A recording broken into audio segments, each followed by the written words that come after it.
Hello. Hello. Welcome to Whiskey Ball. This is Daniel. This is Daniel? Yeah, this is Daniel. Have you noticed the hellos Hello. have really taken hold? Everyone on campus does it. Yeah. Everyone. Yeah. Even the Welcome Center staff. Yeah. It's very weird.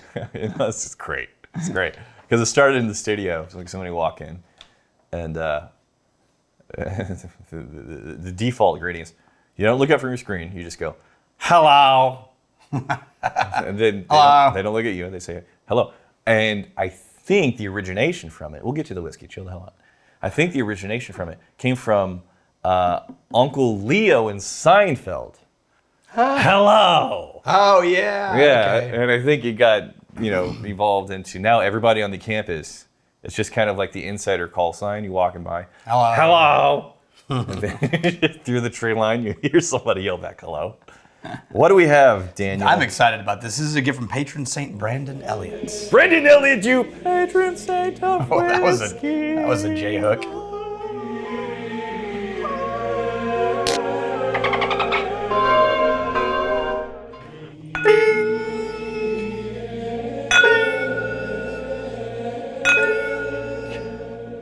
All right. Did you see the save? Yeah. Did you see the save? Yeah, that was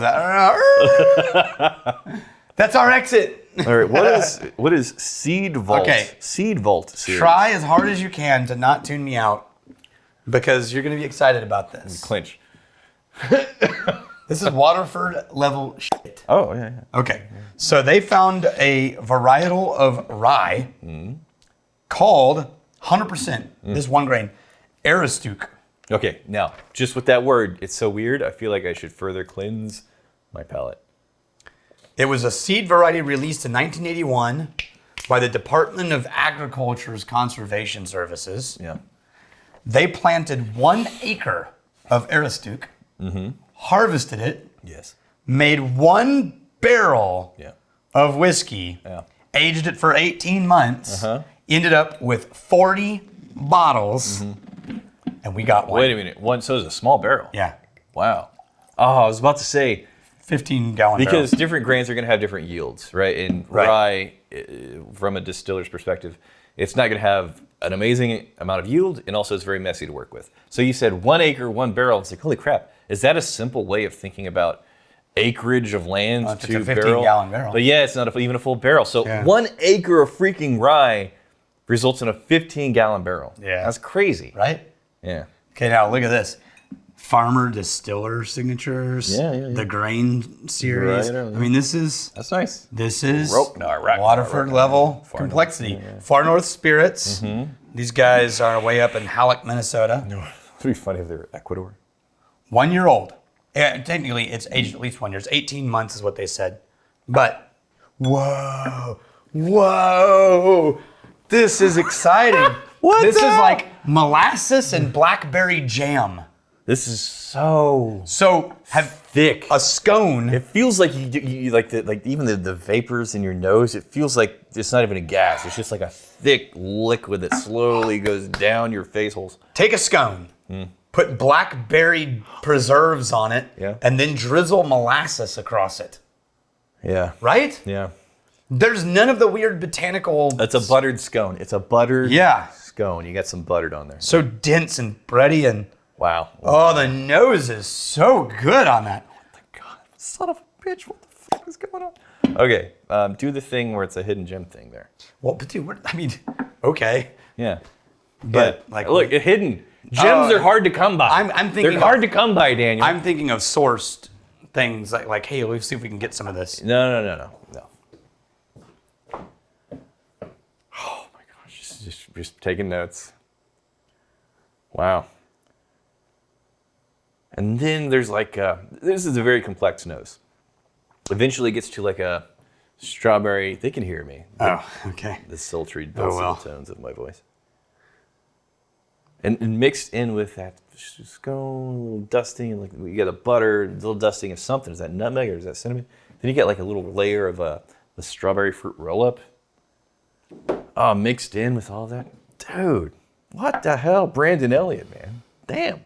Can you believe? So this was bottled for a wine merchant spirits, wine and spirits, and like cheeses and things like that merchant. So they released it in their store, right? Yeah. And Brandon gave us one of the only 40 bottles. That's amazing. Thank you. So here's the thing. You asked me to resist your brown note voice and listen. Didn't work? Well, no. I got to like the acreage in the barrel, and I got excited. I thought about my own thoughts because they're way more interesting than Thought about my own thoughts. It's just some magical landscape. Horse good times. Are there dolphins in there? Yes. Did you say how old this is?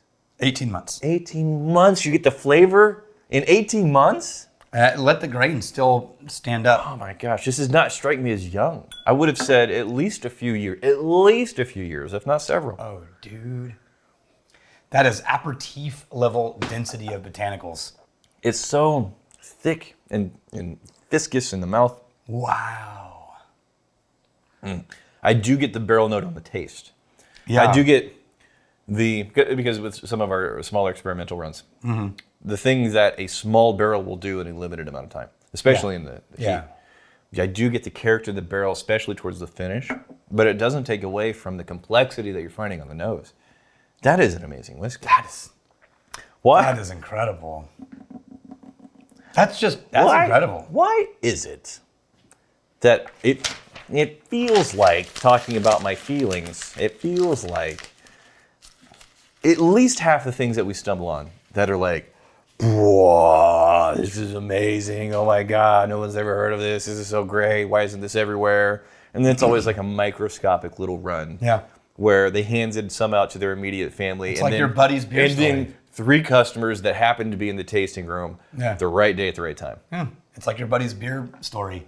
Yeah. Where he made the best beer he'd ever made in his life, but he couldn't remember. It was an accident. And he didn't remember how he did it. Oh my gosh, it's so good though. This is when Daniel stops talking so I read comments. No, I'm thinking But about... I usually make him wait about 90 seconds. Yeah. Partly because I think we should talk more about the whiskey. No, I was thinking about the beer that I made. Also partly because it's funny for me. For me, not for you. I know. This is what we do. Well, yeah. You got to tell you though. I am blown away. I'm in love. This is fantastic. But that barrel bitter finish, it builds. It keeps growing. It's kind of like a spicy salsa. Yeah. You know, the spicy is like, oh, perfect, beautiful amount of Stacks on spiciness. itself. And then you go back, it's like, wow, that spiciness is still there. And then you take another bite, it's holy crap. That first moment of spiciness is not dissipating. Yeah. And it just builds. And eventually, like, this is delicious, but it's too spicy. I think the barrel bitter note may be building to the finishes becoming more bitter. I'm like 3 sips in. It's getting too bitter for me on the finish. Yeah, can you believe this is 94? Talk to me about your experience on the finish. So I like the barrel bitter, and so it's making me like it more and more and more. See, you do like but the it barrel is bitter. dry. Yeah. Now I added a little water to see if it changes. Yeah, it fixed it. The water? The water, yeah, barrel bitter's gone, and everything else is still there. Water doesn't usually do that to barrel notes. Yeah, I know. Wow. Just a tiny bit because I have a tiny bit. That's a dose. All right. Maybe too much water. No, I was going to say more, so No, all right. stick with it. Oh, made the nose sweeter. Did the same thing to the palate. Oh, we're right back in it. Yeah, buddy. Whew.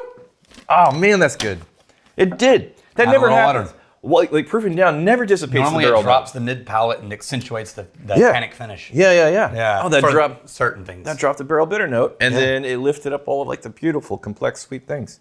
Man. That's a damn good whiskey, man. Yeah. Hey, Far North Spirits, make a lot more things. Bottled exclusive. Make more Aroostook. Yeah. And an acre though. That's a commitment. I like an acre to bottles. get a 15-gallon barrel. You said 15? Yeah. We also have the Prima. Should we try the Prima? Yeah. I think we should try the Prima. I don't know that it's the same style, like small barrels and young, but Always try the it looks in all other ways like the same thing, right? And it's 100% rye again. And I know we reviewed it, but I don't remember what we said about it. Neither do I. You know what? There's no name on it. We might not have reviewed it. You know what? The thing that we just poured today, on the nose, I'm already liking better. Oh, yeah. No, this is green grassy and a little bit almost like musty sour. Yeah, there's no sweetness to speak of on the nose of this, comparatively, coming fresh off the heels of that one. And the palate's flat and kind of simple sugars, and then it collapses. It's almost like I know it's rye. It's almost got a beery quality. Yeah, a hoppy kind of accent. Now, the Aroostook, damn. It's ridiculous. The richness, the velvety texture, the thick, dense. Oh. Man, that must have been a pain in the ass to distill. 100% rye. Yeah. I mean, just the building up of the foam and you would have had to run smaller runs, and good night. Yeah, I was talking to Kyle earlier, and he said there's some type of thing to help get a better yield out of rye. Some type of brown note. Yeah. I wasn't really listening. Yeah. I just remember it exists, and it helps get a better yield out of rye. It does. It can also contribute to the foaming. Really? Yeah, but there are things to deal with that. You use we defoaming agent, but you also have to do smaller runs. And we got kids. We have them be like the defoamers. Yeah, just big old, like, this is what you do. You got this swimming pool, the leaf nets. Yeah. Just it's like throw open the door, leaf net out the foam. Like the top of a root beer float. Yeah. I think it was Mitch that was talking about it, his work at Heaven Hill one day. Somebody overloaded the rye fermentation tank, and it basically just like exploded and like blew thousands and thousands of gallons of shit all over the place.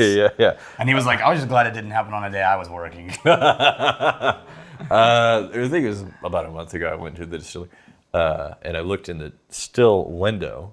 All right, it was just solid foam. Yeah. I look over, and John's like, I know. Yeah. It's such a pain in the ass to clean the still after that foam's in there. It's a really high heat, and it gets all like crusty. Yeah, and if it gets too big, then it can go up into the head. Then you're killing your cuts. cuts. And then you kill the cuts. Yeah. So you got to be really careful about that. Chris Morin, great episode. Just have to share that I was out at a beer garden recently and overheard a gentleman speaking very loudly on his phone to his friend. He was saying how surprised he was that he liked the beer he had because he absolutely hates barley.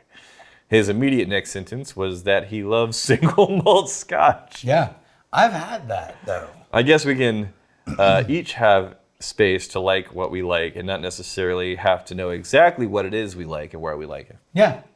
Leave room to simply enjoy things without having to analyze them. Yeah. That's how I smoke cigars.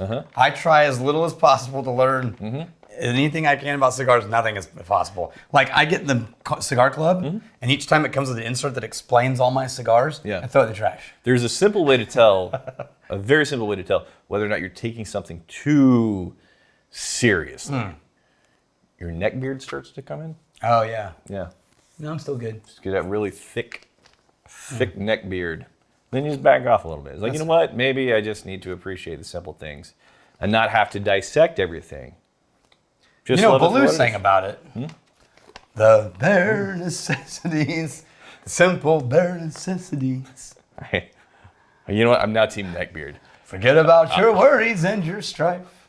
I hate that comment so much. That now it's like, screw it. Throwing in with the neckbeards. Here we go. It's not. What, you can't handle Jungle Book? No. I recently, my little girl's very into dinosaurs. Oh, good. So is Cash. Obsessed with dinosaurs. Yeah. And I was very excited. I want to show her The Land Before Time. Oh, yeah. So sad, that beginning. I'm very excited to show her the movie. She's never not been excited about anything that had a dinosaur on it. Like, there's a dinosaur, I'm all in. Take all my money. Take all my parents' money. Yeah. I must have this thing. She watches the movie. I come home after work. I'm like, did you see the movie, Land Before Time? Yes. Did you like the movie? No. You've never disliked anything with dinosaurs in it. Did she explain? No. She just didn't like it. No. Yeah. Not for me. Yeah. Well, it's time to send her straight to Jurassic Park. It's for her own good. To get mauled to death Yeah. by a giant lizard. Yeah. One big nerd. Are the whiskeys on the lit shelf where your YouTube plaque is for your favorite of all time. Now, that is the community's quintessential, the classic. Yeah, the things that are the category-defining representations of category. And we should add that to the part of the easy-to-shoot episodes for Tribe. Because we need to finish that area out. We've got at least 7. Maybe 8. We got at least 8. Maybe just do it on the vault. Let's just do it on the vault. Let's do it on the vault. Okay. I got like 200 episodes for Tribe. Okay, good. Then I'm just looking for easy content. Yeah. But no. Let's do some vault. Let's do some you know what? You can do the community. I'll use the community tab. Yeah. In the YouTubes. This is how I make you remember. I need to go back and make sure that we've accurately gotten the ones that we already voted on. Yeah, Emma may have cocked it up. At least 1 or 2 categories. Okay. Daniel didn't remind me to tell you about the sand dollar story. Here's to fighting, stealing, and drinking. Screw your sand dollars. It's such a good story. It's a very funny story. All right, tell us sand dollars. Nope. Here's to fighting, stealing, and drinking. If you fight me, I fight for a friend. Steal me, steal your lover. Sorry. And if you drink, may you drink with us. See how many comments we get about the sand dollar story.